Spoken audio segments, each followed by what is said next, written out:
ओम शांति। 3/3/2023। बाबू कहते हैं, मीठे बच्चे, जब स्वच्छ पौधों पर 5 विकारों की मैल चढ़ती है तब भ्रष्टाचार बढ़ता है। अब तुम्हें स्रष्टाचारी बनना और बनाना है। प्रश्न है, श्रेष्ठ बनने के लिए श्री श्री शिव बाबा की श्रेष्ठ मत कौन सी मिलती है? बाबा का उत्तर है, श्रेष्ठ बनने के लिए बाप की श्रीमत मिलती है, बच्चे कम से कम 8 घंटे मेरी सर्विस पर रहो। 8 घंटा भल उस गवर्नमेंट की सर्विस करो, लेकिन 8 घंटा मुझे याद करो। वह स्वदर्शन चक्र फिराओ, साथ साथ शंख ध्वनि करो। सबको कहो कि ग्रस्त व्यवहार में रहते कमल फूल समान रहकर बाप से वर्षा लो। गीत है, किसने यह सब खेल रचाया। ओम शांति। मीठे बच्चे, मीठे मीठे बच्चों ने गीत सुना। बच्चे पहले बहुत ही सतयुग के सुख भोगते थे, बहुत मस्त थे, खुशियां ही खुशियां थी। सिर्फ भारत ही था और कोई खंड नहीं था। भारतवासी यथा राजा रानी तथा प्रजा सब बहुत मजे में थे, खुशी में थे। कभी कोई भ्रष्टाचार नहीं होता था। सतयुग में देवी देवता सृष्टाचारी थे, जिन्हों की कितनी महिमा गाई जाती है। महिमा यथा राजा रानी तथा प्रजा सबकी होती है, फिर माया आकर चटकती है। यह भी ड्रामा बना बनाया है, जिसको अच्छी रीति समझना है। बाबा कहते, जिसको अच्छी रीति समझना है, बाप के सिवाय कोई समझा ना सके। बाप ही भारत और विश्व को सदा सुखी शांतमय बनाए। सब कुछ करके फिर खुद छिप जाते हैं। यह किसकी महिमा है? परम पिता परमात्मा की। भारत में जब स्वर्ग था तो देवी देवताओं का राज्य था, सतो प्रधान था, दुख का नाम निशान नहीं था। फिर आधा कल्प बाद रावण राज्य हुआ। सतयुग के देवताओं के लिए गाया जाता है, संपूर्ण निर्विकारी मर्यादा पुरुषोत्तम। वहां तो कभी भ्रष्टाचार हो नहीं सकता। वहां तो श्रेष्ठाचारी थे। पौधे जो स्वच्छ थे, उन पर 5 विकारों की मैल चढ़ने से भ्रष्टाचार होते होते अब पूरा भ्रष्टाचार हो गया है। राजा रानी तथा प्रजा जो श्रेष्ठाचारी थे, वह सब अभी भ्रष्टाचारी बन पड़े। गाते भी हैं, मुझ निर्गुण हारे में कोई गुण नहीं, आप ही रहम करो। ओ गॉड फादर रहम मांगते हैं। देवी देवताओं के आगे जाकर कहते हैं, हमको ऐसा बनाओ। ड्रामा को तो जानते नहीं कि वह फिर ऐसा कब बनेंगे। तो तुम श्रेष्ठाचारी थे, भ्रष्टाचार का नाम नहीं था। इस समय सभी मनुष्य भ्रष्ट बन पड़े हैं, यथा राजा रानी तथा प्रजा। अब भ्रष्टाचारी से श्रेष्ठाचारी कैसे बन सकते हैं, यह कोई नहीं जानते हैं। यह है ही पतित दुनिया, भ्रष्टाचार होना ही है। अब बाप कहते हैं, जो कुछ समझो वह फिर औरों को समझाओ। बाप की महिमा गाते हैं, अपने आप सब कुछ करके अपने आप छिपाया। निराकार भगवान को आना जरूर पड़ता है। शिव जयंती मनाते हैं, कैसे आते हैं अभी तुम बच्चे जानते हो। शिव है पतित पावन, उनको आना ही तब है जब सारी सृष्टि पतित बन जाती है।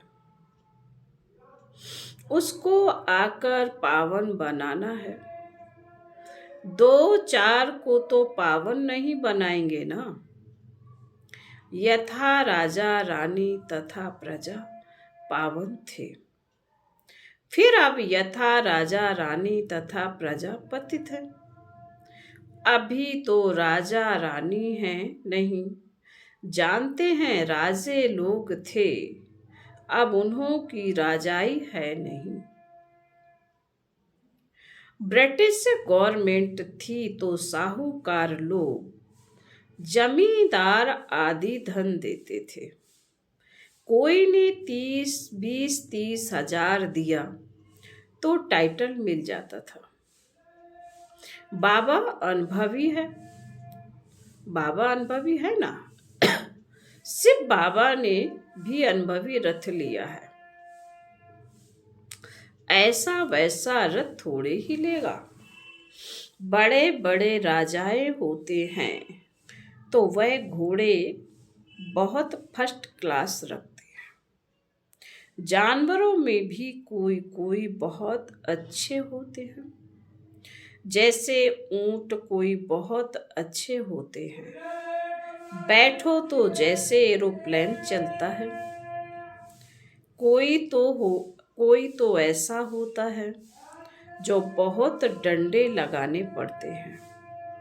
तो बरोबर यह भारत 5000 वर्ष पहले स्वर्ग था, यह तो मशहूर है। क्रिश्चियन लोग भी कहते हैं क्राइस्ट से 3000 वर्ष पहले स्वर्ग था।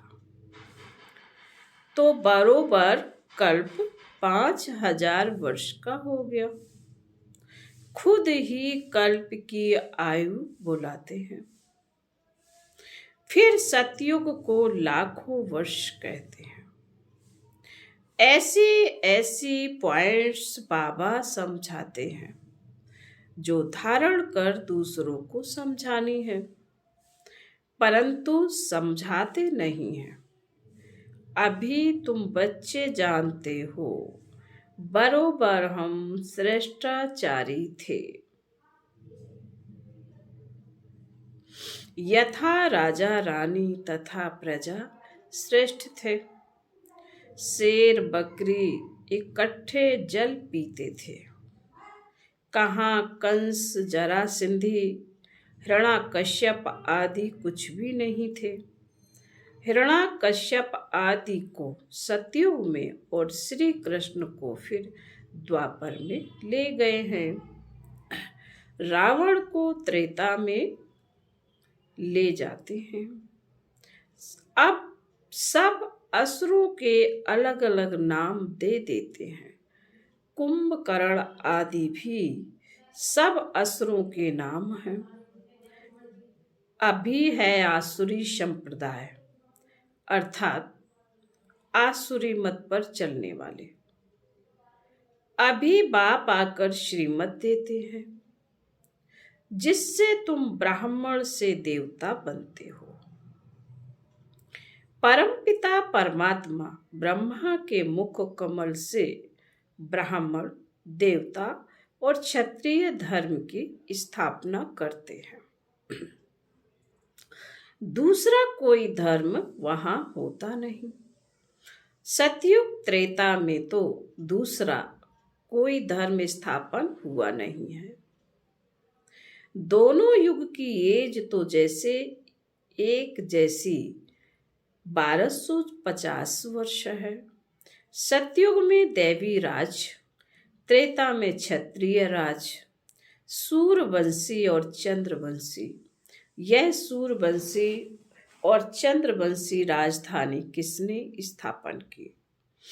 क्या ऐसे कहेंगे कि चंद्रवंशी राजा रानी राम ने स्थापन की? सूर्यवंशी राजधानी लक्ष्मी नारायण ने स्थापन की? नहीं, दोनों ही स्थापन करने वाला परम पिता परमात्मा है, स्वर्ग का रचयिता है बाप। सतयुग त्रेता की राजाई रची है, गाया भी जाता है। परम पिता परमात्मा ने ब्रह्मा मुख से ब्राह्मण, देवता और क्षत्रिय धर्म रचा। बाप कहते हैं, यह जो तुमको ज्ञान सुनाता हूं, यह फिर प्राय लोप हो जाएगा। इस्लामी, बौद्धी आदि जो धर्म स्थापन करके गए हैं, उनका नाम, रूप, देश, काल आदि तो नहीं भूलेंगे। उनको तो सब जानते हैं ना।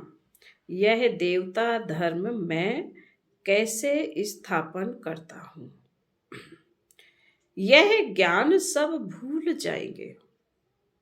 द्वापर में फिर कितने धर्म स्थापन हो जाते हैं।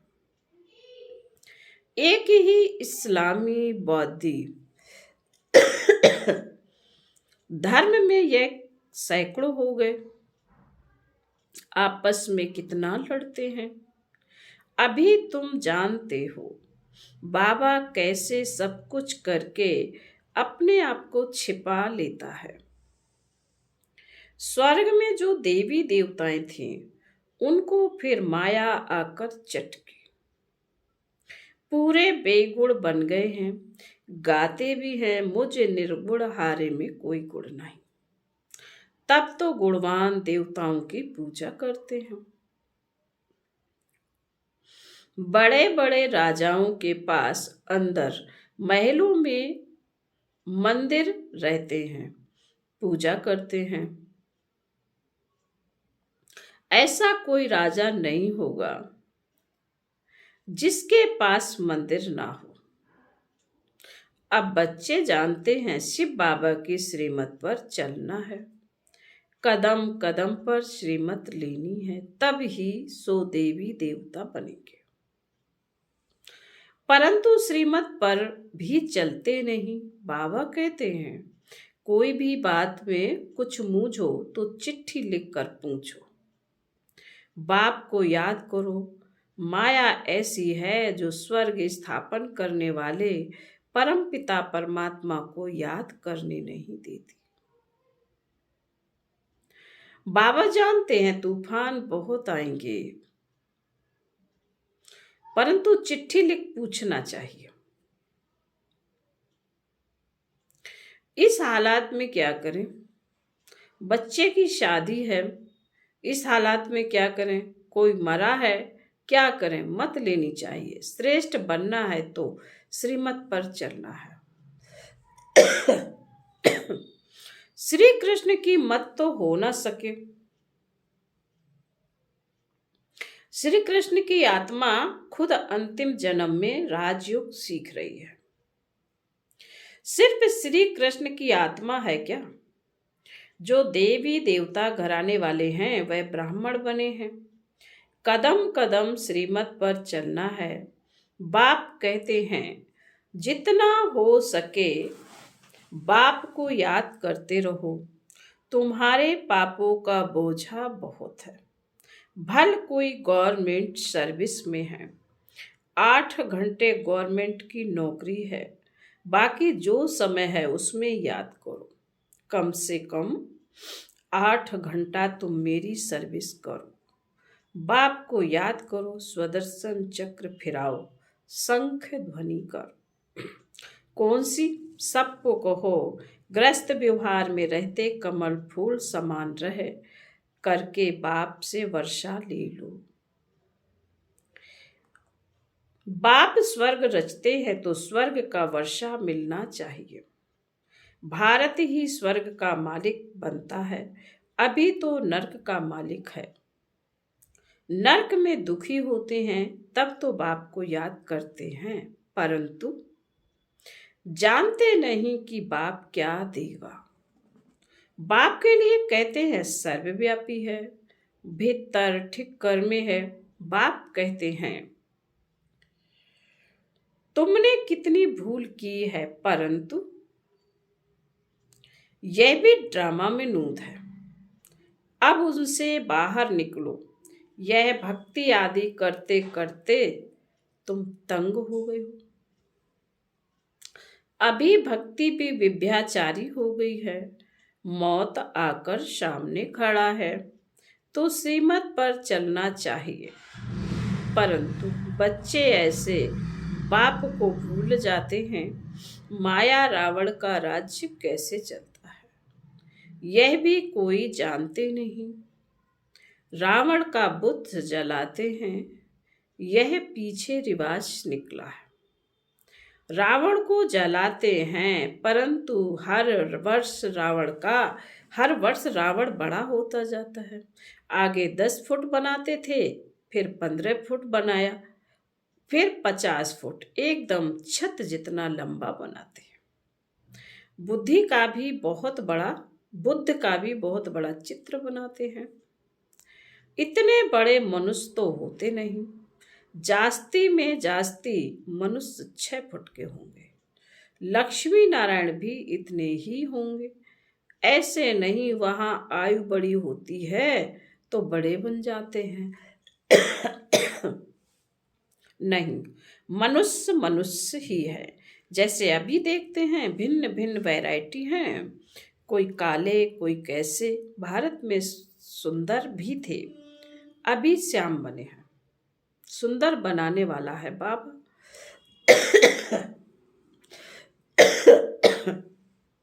वह है हसीन मुसाफिर, वह तुमसे बात कर रहे हैं, उनको भूलना नहीं चाहिए। इनको साकार को भल भूल भी जाओ, हमेशा समझो। बाबा हम सजनियों को खूबसूरत परिजादा बनाते हैं। कहते हैं ना एक तालाब है, कहते हैं ना एक तालाब है जहां डुबकी लगाने से मनुष्य परी बन जाते हैं। अभी तुम समझते हो, ज्ञान सागर द्वारा ज्ञान की परी बन जाते हैं।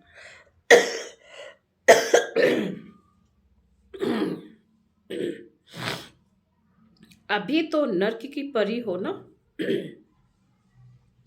भल कितना भी कोई फैशन करे, पाउडर आदि लगावे, फिर भी है तो नर्क में ना। कोई से भी पूछो यह स्वर्ग है व नर्क, तो कहते हैं साहूकारों के लिए स्वर्ग है। स्वर्ग नर्क को भी जानते नहीं, तो श्रीमत का ख्याल रखना चाहिए। श्रीमत को भी जानते नहीं।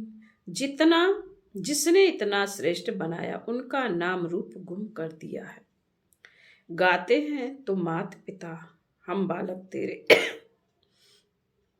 अब मात पिता किसको कहा जाता है, यह तुम जानते हो जरूर। जिसमें आकर प्रवेश कर रचना रचते हैं, उनको माता कहेंगे। यहाँ तुम समझते हो हम प्रजापिता ब्रह्मा की मुख वंशावली हैं, शिव बाबा के पौत्रे पौत्रियां हैं, तो बाप के भी नाम हैं। बीच में बाप दलाल जरूर चाहिए, जो तुम पोत्रे पोत्रियां कहलाओ। दादे से वर्षा लो तो यह दलाल है, इनसे वर्षा नहीं मिल सकता। इनको भी वर्षा शिव बाबा से लेना है, शिव बाबा की मत पर चलना है। तुम्हें ब्रह्मा के द्वारा शिव बाबा से वर्षा मिलता है, परंतु बाबा कहते हैं तुम इनको भी भूल जाओ। शिव बाबा से तुमको मत लेनी है। शिव जयंती मनाते हैं, परंतु बिल्कुल जानते नहीं स्वर्ग बनाने वाले बाप का यादगार गुम कर दिया है। नरक बनाने वालों के यादगार रख दिए हैं। दिन प्रतिदिन भ्रष्टाचार होता जाता है। कोई को अगर क्रोध आता है तो समझना चाहिए हमारे में यह भूत है, फिर हम श्रेष्ठाचारी कैसे कहला सकते हैं। तुम्हें श्रेष्ठाचारी बनाने का पुरुषार्थ जरूर करना है। फिर बाबा कहते अच्छा, मीठे मीठे शकील दे बच्चों प्रति माता पिता बाप दादा का याद प्यार और गुड मॉर्निंग। रूहानी बाप की रूहानी बच्चों को नमस्ते। हम रूहानी बच्चों की रूहानी माता पिता बाप दादा को याद प्यार गुड मॉर्निंग और नमस्ते। ओम शांति। धारणा के लिए मुख्य सार बाबा ने पहली पॉइंट में कहा, बाप की याद और ज्ञान सागर के ज्ञान से सुंदर ज्ञान परी बनना है। कदम कदम पर शिव बाबा की मत जरूर लेनी है। नंबर 2, श्रेष्ठाचारी बनने के लिए अंदर से भूतों को निकाल देना, कोई भी भ्रष्ट बनाने वाला काम नहीं करना। वरदान है, समस्याओं रूपी पहाड़ को उड़ती कला द्वारा सेकंड में पार करने वाले सहज पुरुषार्थी भव। हिमालय पर्वत जितनी बड़ी समस्या को भी पार करने के लिए उड़ती कला की विधि अपनाओ। सदा